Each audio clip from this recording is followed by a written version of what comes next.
વીએસના clinical trial મુદ્દે કોંગ્રેસનો આરોપ. વીએસ હોસ્પિટલના ક્લિનિકલ ટ્રાયલ મુદ્દે કોંગ્રેસે આરોપ લગાવ્યો છે. કોંગ્રેસ કોર્પોરેટર રાજશ્રી કેસરીનો આરોપ. પૈસા માટે નાગરિકોને પહોંચાડાય છે ઈજા, રાજશ્રી કેસરીએ કહ્યું છે. રાજશ્રી કેસરીએ મનપા કમિશનરને આ અંગે પત્ર લખ્યો છે. ક્લિનિકલ રિસર્ચનો અહેવાલ જાહેર કરવાની માંગ કરવામાં આવી છે.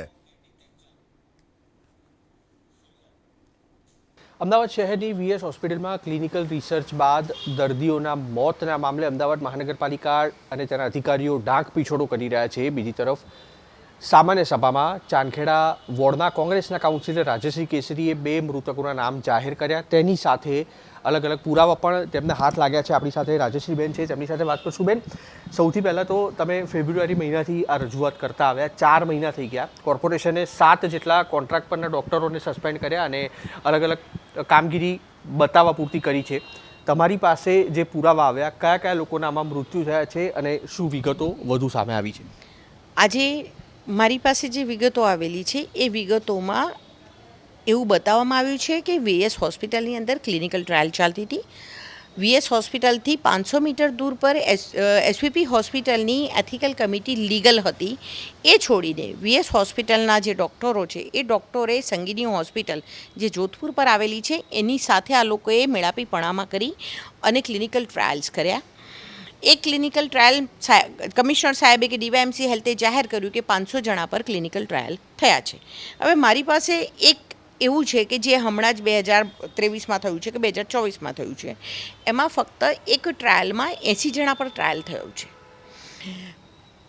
4 વર્ષમાં ખાલી એક જ વખત 80 જણા ઉપર થયું હોય, મારી પાસે તો એક જ ટ્રાયલ છે, તો કેટલા બધા લોકો ઉપર હશે? આ 500 જણા ઉપર નથી, આ 5000થી વધુ માણસોની સાથે ક્લિનિકલ ટ્રાયલ થયા છે. આમાં ઘણા બધા લોકોની, મને જ્યાં સુધી માહિતી હતી ત્યાં સુધી 2 મોતની થઈ છે. મેં 2 મોતના નામ જાહેર કર્યા છે, પણ મારું એવું માનવું છે કે આમાં કદાચ હજુ વધારે ડેથની આશંકા જાહેર થઈ શકે છે, વધારે આંકડો બહાર આવી શકે છે. અમદાવાદ મ્યુનિસિપલ કોર્પોરેશનના અધિકારીઓ આનો ઢાંક પીછોડો કરી રહ્યા છે. આ ઢાંક પીછોડો બહાર જાહેર લાવવા માટે હું પ્રયત્ન કરી રહી છું. એક વ્યક્તિ જ્યારે ક્લિનિકલ ટ્રાયલમાં જાય ત્યારે મેં પહેલાં પણ કહ્યું હતું, જાહેરભર સભામાં કહ્યું હતું સદનમાં, કે ડૉક્ટર મટીને રિસર્ચર બની જાય, પેશન્ટ મટીને સબ્જેક્ટ બની જાય. પછી જે ડૉક્ટરને પેશન્ટનો જે સંબંધ હોય એ સંબંધ ત્યાં પૂરો થઈ જાય. આ સબ્જેક્ટને એ લોકો લઈ જાય કોઈ પણ ટ્રાયલવાળા રૂમમાં. એ ટ્રાયલવાળા રૂમની અંદર એ લોકો એના કપડાં કાઢી અને એક નંબર આપે, કોડ આપે. એ કોડ મુજબથી એમની સાથે વાત કરવામાં આવે, 1 નંબર 2 નંબર 3 નંબર. પછીથી એ આખું સમૂહ હોય. જો ફેઝ 1નો ટ્રાયલ હોય તો 10થી 15 જણા હોય, ફેઝ 2 હોય તો 50થી 150 જણા હોય, ફેઝ 3 હોય તો 500થી વધુ માણસો હોય. વીએસ હોસ્પિટલમાં બધી જ સ્ટડી ફેઝ 2માં જ થઈ છે. ફેઝ 1 એમના ત્યાં થઈ નથી. મોસ્ટલી બધી સ્ટડી ફેઝ 2 અને ફેઝ 3 થઈ છે. એટલે 50થી વધુ માણસોની ઉપર જ ક્લિનિકલ ટ્રાયલ થઈ છે. આ પેશન્ટની એક નેશનલ ડ્રગ કાઉન્સિલે એક રજૂ કરેલ છે, યાદી રજૂ કરી છે કે તમે કોઈ પણ સબ્જેક્ટને તમે જ્યારે એને ટ્રાયલ પર રાખો ત્યારે એ વ્યક્તિને તમારે એને એક રૂમમાં બેસાડવાનો, એને રૂમમાં બેસાડી એને સમજાવવાનો ઓડિયોથી, એને સમજાવવાનો વિડીયોથી. એ કાઉન્સિલર રાખવાનો કે જે એને સમજાવે કે આ ક્લિનિકલ ટ્રાયલથી તારી બોડી પર ઇફેક્ટ શું થશે, આની સાઈડ ઇફેક્ટ શું હશે. આજ સુધી ગુજરાતમાં કોઈ પણ જગ્યાએ આ ફોલો કરવામાં આવ્યું નથી. આ પછીથી તમારી પ્રોસેસ શરૂ થાય, તમારી પર થાય ત્યારે જે એથિકલ કમિટી હોય એણે આ પેશન્ટનો એક વીમો ઉતરાવવો પડે.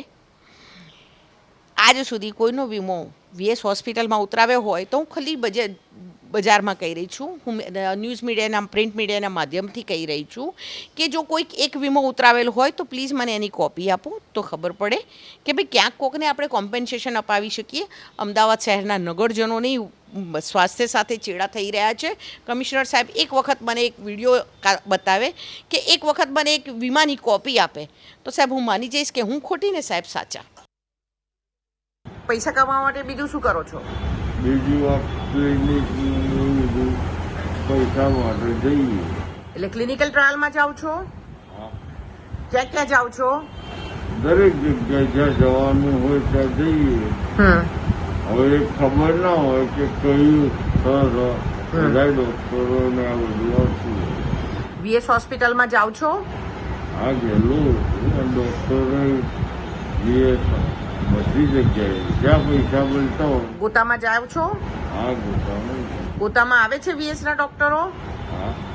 ત્યાં તમને એક વખત દાખલ કરે પછી શું પ્રોસેસ હોય છે એ લોકોની?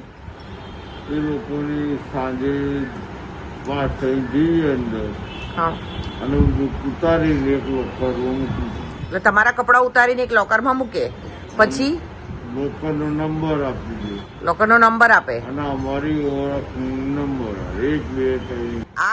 આ દવાથી તમને ક્યારેક લાગ્યું છે આ ક્લિનિકલ ટ્રાયલમાં ગયા પછી કે તમારી બોડી પર કોઈ સાઈડ ઇફેક્ટ થાય છે? આ થઈ છે એનું તો કારણ છે, કારણ કે પછી હું હવે જઈએ તો નહીં. હાલ શું થયું છે તમને? હાલ મારા બીપી ના પૂજા ને રહેશે હા, અને હાલત એવી થઈ ગઈ છે કે હું ક્યાંય જઈ શકતો નથી.